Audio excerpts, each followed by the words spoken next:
I am a professional finisher. I practice gilding, which is in the gilding word, that's in the world, that's what the term is. I'm a conservator of art, paintings, artifacts, porcelain,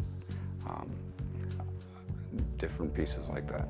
Well, these days, my son and I both do the evaluations, and he looks at things because I'll overlook something, and he'll look at with fresh eyes, and we'll go through the whole piece. If it needs to be refinished or if it needs to be cleaned.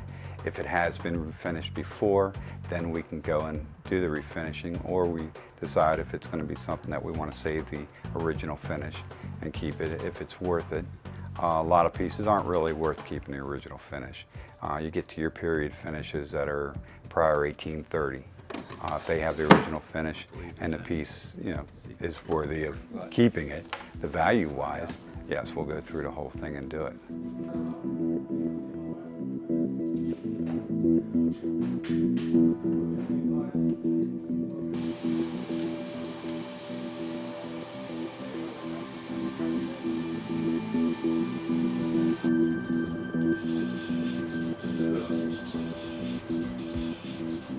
We're also working on a Swiss clock, and this was in the fire, and heavy smoke damage that got into the finish. First I had them remove the smoke from the clock, and that's with the pad, special chemical pad that fire restorators use. Once that was done, then I have a special chemical that I go over top of it with, and that just loosens the finish up on it. And then I go over top of it with a cream. That'll work as almost like a polish when I'm finished with it. And then I have to do the French polish with it.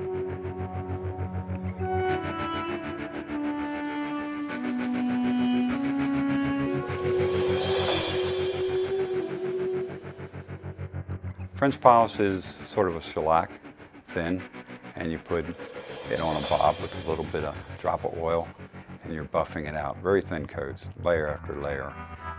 The more you put on, the higher sheen it gets. On tables, you end up doing a wax finish after that, waxing the piece. On small pieces of furniture, like the clocks that aren't going to get handled, you can pretty much do the French polish and just build it up and get that sheen you want. You get that very high luster glass look.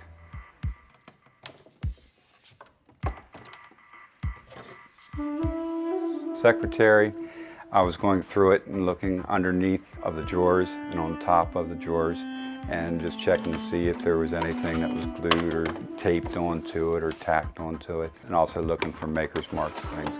And so as I'm going through it, usually these things will have some kind of a hidden compartment. And I'm just going through it, and I felt this piece move. And it was a very small drawer, maybe about 3/8 of an inch thick. It was for putting currency or a letter or something like that in. Over the years, I've kept a lot of period pieces from furniture, or if I see something sitting along the road that I know it's old and people are throwing away and nobody's going to pay for it to be salvaged, I'll put it upstairs in our inventory. And so we have a lot of period wood, of cherry, mahogany, rosewood, oak, and different other woods. And so if we need something that's in that period, we pull it out and we're able to use it to match it up.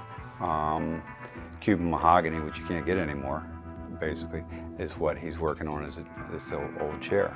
And so we've got some older pieces of Cuban mahogany that we've kept for these type of repairs. He needs to cut it out and then piece it back in and then just color tone it. It's not something that you're going to hide very well. You're going to see the edging where it was cut, but the color tone and everything's going to match up. The wood's going to match up, and that is the kind of repairs that are acceptable in the trade.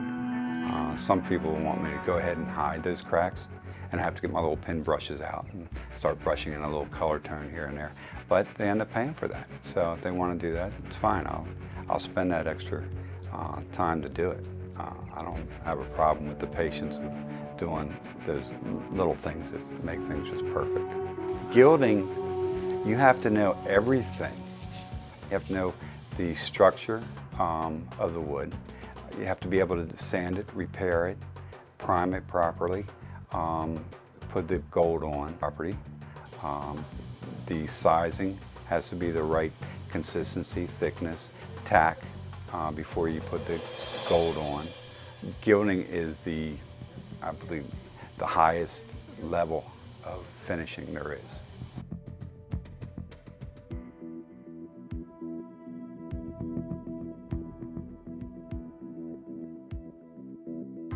What I really love about it is the enjoyment of seeing a piece go from being trashed to being just a beautiful piece that the customer is going to really appreciate.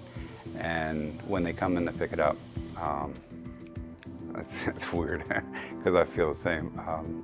They're going to start, I've had women start bawling because the piece is just, it was saved. And that gets emotional for me too.